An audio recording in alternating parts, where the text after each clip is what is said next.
Good morning student. आज हम start करेंगे त्रयोदशः पाठ 13 रामगिरी रामगढ़।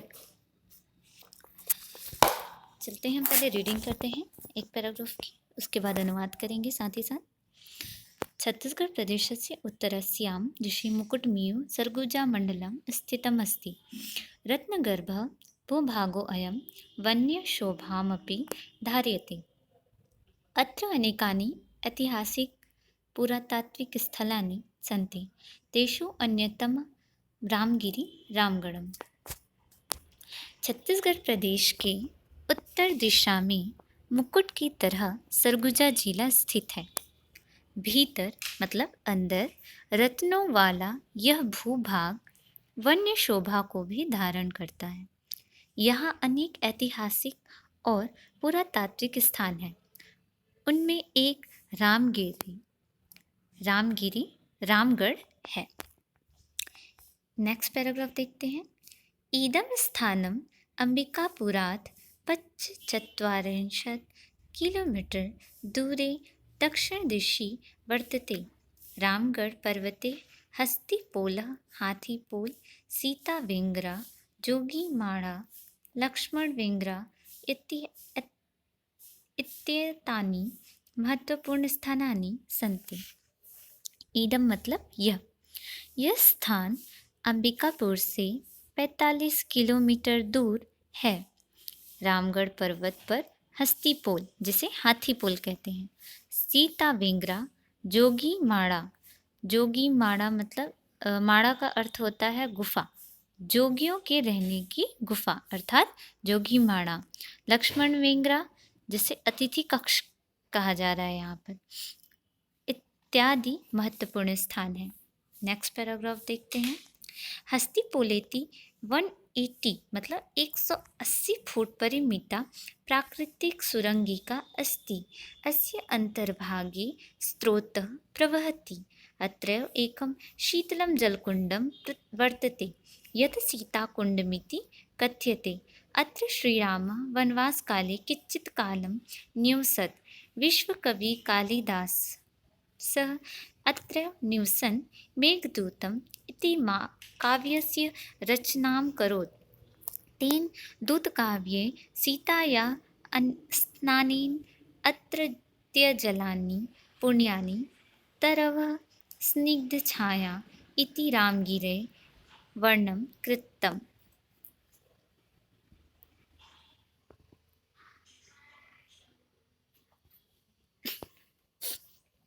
अनुवाद देखते हैं। हस्तिपोल यह 180 फुट प्राकृतिक सुरंग है। हाथीपोल जो है वो 180 फुट प्राकृतिक सुरंग है। इसके भीतरी भाग में एक स्रोत का अर्थ है यहाँ पर झरना, बहता है। प्रवाह मतलब बहता है। यही एक शीतल जल कुंड भी है जो सीता कुंड कहा जाता है।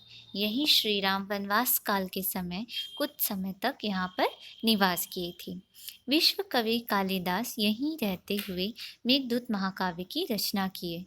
सीता के स्नान के से यहाँ पर सीता माता ने जहाँ पर स्नान किया था वहाँ पर एक पवित्र जल है, घनी छाया वाले वृक्ष और रामगिरी का वर्णन उनके द्वारा दूत काव्य में किया गया है। किसमें? मेघदूत में। हस्तिपोल सुरङ्गस्योपरि एका नाट्यशाला अस्ति। जनायां सीतावेङ्गरा इति कथ्यते। पुरातत्त्वविदः सीतावेङ्गरा गुहां ख्रीष्टाब्दात् द्वितीया तृतीया वा शताब्दीपूर्वा प्राचीनतमा नाट्यशाला इति मन्यते। इयं नाट्यशाला बृहत् शिलां कर्तित्वा निर्मिता। अस्या रूपाङ्कनं भरतमुनि नाट्यशालाशास्त्रे कृतम्। इयं नाट्यशाला आयताकारा, अनुमानतः आयाम लंबाई 44 फुट, विस्तार को क्या बोलते हैं, चौड़ाई 15 फुट इति क्षेत्रे परिमिता। अस्या भित्त्यः सरलः द्वारं गोलाकारम् अन्तर्भागे प्रस्तरम् आसनानि सन्ति। अस्य उपयोगः नाट्यस्य कृते अभवत्। ब्राह्मी लिपि लिप्या मुक्तीर्णः एकः शिलालेखो अस्ति। अयं भारतस्य इतिहासे अद्वितीयः अस्ति। अस्य अनुसन्धानम् 1848 1848 ख्रीष्टाब्दे कर्नल आउस्ले इति महाभागेन कृतम्। हस्तिपोल सुरंग के ऊपर एक नाट्यशाला है। लोग जिसको सीता वेंगरा अर्थात सीता वेंगरा भी कहते हैं। पुरातत्वविद सीता वेंगरा गुफा को 1 ईस्वी से दूसरी या तीसरी शताब्दी पूर्व प्राचीनतम नाट्यशाला मानते हैं, मतलब सबसे पुरानी नाट्यशाला मानते हैं। ये नाट्यशाला आयताकार बड़े चट्टानों को कर्तित्व मतलब काटकर बनाई गई है। इसका रूपांकन भरत मुनि के द्वारा नाट्यशास्त्र में किया गया है। यह नाट्यशाला आयताकार अनुमानित लंबाई मतलब लगभग उसकी लंबाई होगी 44 फुट और जो उसका विस्तार है अर्थात चौड़ाई है वो क्या है 15 फुट क्षेत्र में है।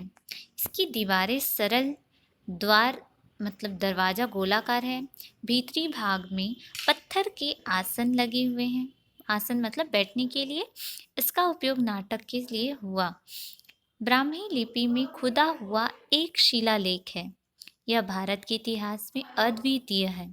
इसकी खोज सन 1848 ईस्वी में कर्नल आउस्ले महोदय ने किया। सीता वेंगरा गुहाया पार्श्वे अन्या गुहा जोगीमाडा अस्ति। अस्याः भित्तयः वज्रलेपेन प्रलेप्ताः सन्ति। छदिभित्तिषु च पत्रपुष्पपशुपक्षी नरनारी देवदानव युद्धहस्तीनां चित्राणि सन्ति। एषा भित्तिचित्राणां विशिष्टमहत्त्वमस्ति। भित्तिचित्राणां प्रकाशम् 1904 ईस्वीये डॉक्टर ब्लाशः भारतीयचित्रकलाया विज्ञ R.A. अग्रवाल महाभागः च अकुरुताम्। अस्यां पालीभाषायाम् एकः शिलालेखः उत्कीर्णः। शिलालेखे रूप दक्षदेवी दिनस्य देवदासी सुतनुकायाः प्रणयगाथा वर्णिता अस्ति। सीता वेंगरा गुफा के बगल में मतलब दूसरी तरफ एक गुफा है जिसे क्या कहते हैं जोगीमाड़ा। उसकी दीवारों पर वज्रलेप से लिपी हुई है। उसकी जो दीवारें हैं वो वज्रलेप से लिपी गई है। वज्र का मतलब होता है आप हथियार देखे होंगे जो सिल्वर कलर के होते हैं, ठीक है। चाकू आप देखेंगे तो कैसे कलर के होते हैं, सिल्वर स्लेटी कलर के होते हैं। तो वैसे ही उसकी दीवारें सीमेंट कलर से लिपी गई हैं। छत में और दीवारों पर पत्ते, फूल, पशु, पक्षी, नर, नारी, देव, दानव, योद्धा तथा हाथियों के चित्र उत्कीर्ण किए गए हैं। मतलब वहाँ से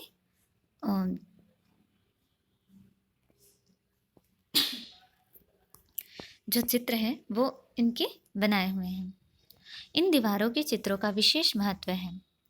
दीवारों के चित्रों का प्रकाशन 1904 ईस्वी में डॉक्टर ब्लाश और भारतीय चित्रकला के विशेषज्ञ R.A. अग्रवाल महोदय ने किया। यहाँ पाली भाषा में एक शिलालेख है। पहले में ब्राह्मी लिपि था, अभी कौन सा है, पाली भाषा में एक शिलालेख खुदा हुआ है। शिलालेख में रूप दक्ष देव दिन के देवदासी सुतनुका के प्रणय गाथा अर्थात विवाह की कहानी वर्णित है। नेक्स्ट देखते हैं।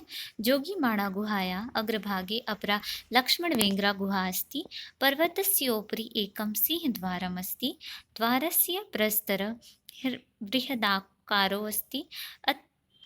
तत्र मूर्तिमन्दिर तडागावशेषा प्रमाणयन्ति यत् इदं क्षेत्रं पुरा दुर्गम आसीत्। जोगीमाडा गुफा के आगे दूसरी लक्ष्मण वेंगरा गुफा है। पर्वत के ऊपर एक सिंह द्वार है। द्वार का पत्थर बड़े आकार का है। वहाँ मूर्ति, मंदिर और तालाब के अवशेष प्रमाणित करते हैं कि यह क्षेत्र, यह स्थान प्राचीन काल में एक गढ़ था। दुर्ग का मतलब होता है गढ़ था, किला था। नेक्स्ट है रामगिरी वन्य देव्या ललितपुर ऐतिहासिक काश्य संधात संस्कृतभाषायाश्च स्वर्णिम कालदृष्टा अस्ति।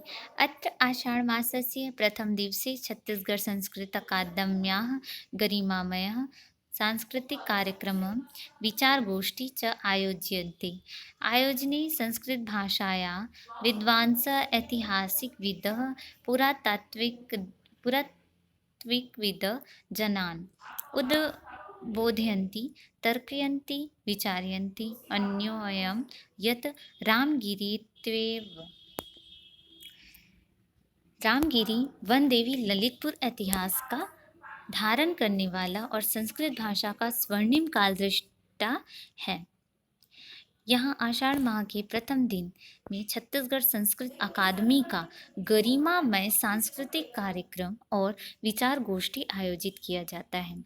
आयोजन में संस्कृत भाषा के विद्वान, ऐतिहासिक विशेषज्ञ, पुरातत्व विशेषज्ञ लोगों को संबोधित करते हैं अर्थात उद्बोधित करते हैं, तर्क करते हैं, विचार करते हैं।